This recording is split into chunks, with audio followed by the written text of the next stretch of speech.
Hey, everyone, and welcome to the Mark Prater podcast, where our aim is to connect our global family of churches with our executive director.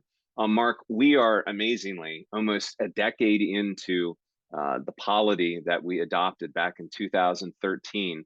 Part of that polity structure is that we have an executive committee, and for newer folks, perhaps tune into the podcast, refresh our memory about what the executive committee does. And you just got back from a retreat last week with the executive committee, so let's talk about that too. But generally speaking, what does the executive committee exactly do? You're right. I just we had a retreat with the executive committee this week. I just literally got home, walked into my house maybe about 30, 45 minutes ago, and flew home from Louisville. So the executive committee retreat was in Louisville, and we met in our new building, Ben. And Nice. the new building is outstanding.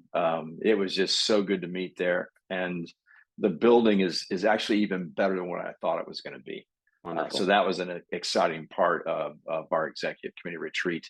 Yeah, for those that may be unfamiliar, or maybe just as a refresher, the Mhm. executive committee is a committee comprised of 9 sovereign grace elders who are voted on by the Council of Elders, and they serve a 4-year term.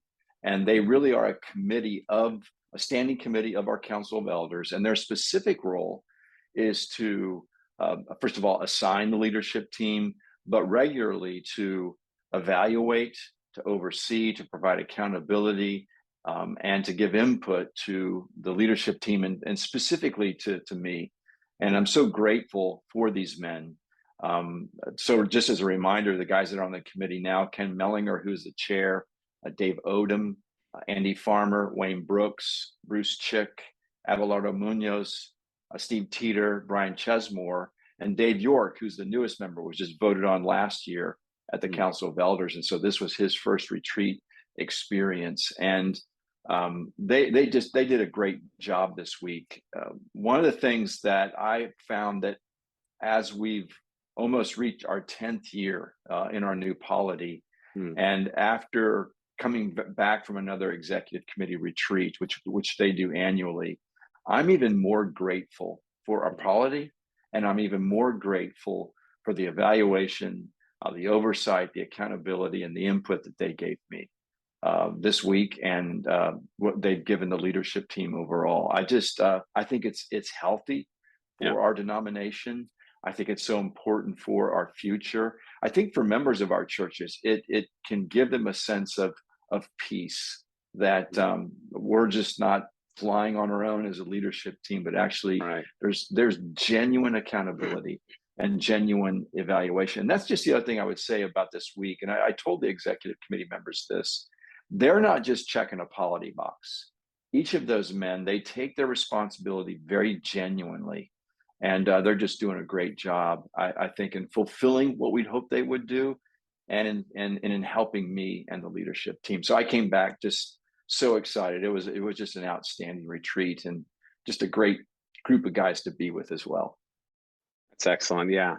We're very grateful for the men who serve on the executive committee and who invest the time and energy and thought that it takes to do that work, so that our polity does function well for us, and it has been, which is wonderful. What kinds of things happened last week at the retreat? Yeah, things that we did. First of all, I typically have done this, I think, every year. Is I give sort of an outline of my State of the Union. I just kind of walk them Mhm. through what's on my heart for the State of the Union. That gives me a chance to benefit from their input, and they gave me some good input this week as well. So I'm very grateful for that. So that's something that we did. And then I gave basically a Sovereign Grace update, and I sort of gave a general update, but then I got much more specific, because it was 2 years ago now. We're in the second year, so maybe it was a year ago. I presented a 5 to 10 year strategic plan for Sovereign Grace churches, and now we're 2 years into that plan, and so I just gave them an update on each of. So I wrote it in such a way that we've got several points for strategy, and then tactical steps of how to fulfill each of those strategies that we're looking to accomplish. And so I walked them through the tactical things that we were able to accomplish over the last year, to give them sort of the bigger broader picture of what the leadership team is doing to serve our family of churches. And then after that, what I do is I update the 5 to 10 year strategic plan based on what we accomplish, make some adjustments, and to present the next 5 to 10 year plan that we'll evaluate again a year from now. So we took time doing that, which is really helpful. And then something we've done now 2 years in a row, Ken Mellinger asked for this, is a report of departments. So I walk the executive committee through each department in Sovereign Grace, the pastor's college director or theology department, Sovereign Grace music, finance and operations, church planting, church development, and emerging nations and Latin America that Rich leads. And so that's just really helpful. We go through each department. I present it in such a way, I'm talking about present accomplishment, future goals. And after we talk about each department, we stop and we discuss it. They give it any input. So that's been really, really good. And then from there, we move to evaluation. I present my evaluation of each member of the leadership team. And we discuss them. And then I leave the room. And then they evaluate me. And I come back in the room. And we talk through my evaluation, the input that we give me. So the good news is I still have a job. That's a good thing, and every guy in the leadership team still has a job. But it was both very encouraging evaluation of each of the guys on the team, and very, very helpful input for each of the guys on the leadership team.